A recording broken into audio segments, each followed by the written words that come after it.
23 তারিখ প্রথম দফার নির্বাচন, তার আগে পূর্ব মেদিনীপুরের পটাশপুরে ভোটারদের আস্থা ফেরাতে চলছে কেন্দ্রীয় বাহিনীর রুট মার্চ।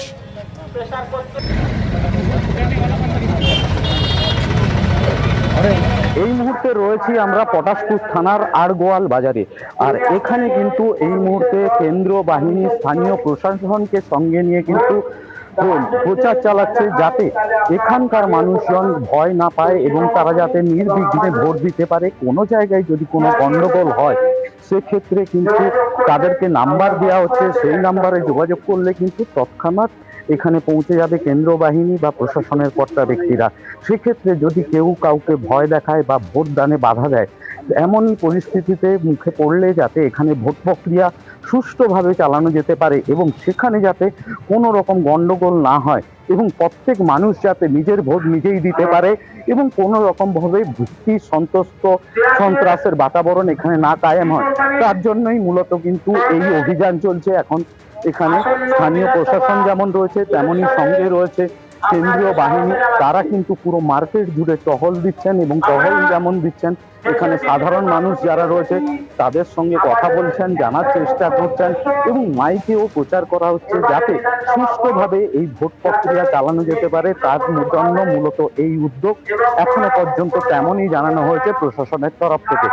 ঋত্বিক প্রধান, এবিপি আনন্দ, পূর্ব মেদিনীপুর। সেলুলয়েড থেকে hardcore reality, light camera action থেকে সরাসরি রাজনীতির মাঠ, এ যেন এক জাম্প কাট। দলের ভোট কর্মসূচিতে সামিল হয়ে কি বলছেন কোয়েল মল্লিক? দ্বিতীয় দিন আজকে। এটা একটা অদ্ভুত জিনিস যে আপনি সাংসদ হওয়ার পরে প্রত্যক্ষ রাজনীতিতে আজকে আপনার দ্বিতীয় দিন। কেমন লাগছে? ভীষণ ভালো লাগছে, ভীষণ ভালো। আমি ভীষণ থ্রিলড, আমি ভীষণই আমার অনুভূতিটা মানে কথায় প্রকাশ করতে পারবো না। কারণ তাদের সামনে থেকে দেখে, তাদের কাছ থেকে সেই ভালোবাসার যে একটা মানে তাদের চাউনি দেখেই মনে হয় যে তারা আমাকে কত বছর ধরে কত ভালোবেসেছেন, কত চেনেন, তারা আমাকে কতটাই আমাকে আপন করে নিয়েছেন। এবং সেটা পুরোটাই হয়েছে কারণ আমি সিনেমার যে জগতে এতদিনের পথ চলা, 22 বছর হয়ে গেছে, তো সিনেমার মধ্যে থেকে আমি এত ভালোবাসা পেয়েছি তাদের কাছ থেকে। সাংসদ হওয়ার পরে এটা আমার দ্বিতীয় দিনের প্রচার এবং সামনে থেকে যখন আবার সেই ভালোবাসাটা দেখলাম, আবার যখন আমার দেখে মনে হচ্ছে যে তারা যে আমাকে ঘরের মেয়ে বানিয়ে ফেলেছেন, তো সেটাই আমার কাছে আমার বিশাল বড়। যেখানে যাচ্ছেন মানুষ উচ্ছ্বসিত হচ্ছে, আপনি কি করে বুঝতে পারেন তৃণমূলের জন্য উচ্ছ্বসিত না কোয়েল মল্লিকের জন্য উচ্ছ্বসিত? দেখুন, আমি একটু আগেই যেটা আমি বলছিলাম, মানুষবাবুকে বলছিলাম যে আমার এখানে আসাটা ভোট চাওয়ার জন্য নয়, কারণ আমি জানি যে আমাদের জিত সুনিশ্চিত আছে, মানে আমরা জিতবই, সেটাতে কোনো কনফ্লিক্ট নেই, সেখানে কোনো কনফিউশন নেই। কিন্তু আমার শুধুমাত্র আমার এখানে আসা মেদিনীপুরের দর্শক, মানে মেদিনীপুরের লোকজন আমাকে এতটা ভালোবেসেছেন। যতগুলো আমার সিনেমা হয়েছে ম্যাক্সিমাম এখানে যতবার হলে আমাদের সিনেমা দেখানো হয়েছে ততবারই ব্লকবাস্টার হাউসফুল, একদম প্যাকড হাউস ছিল।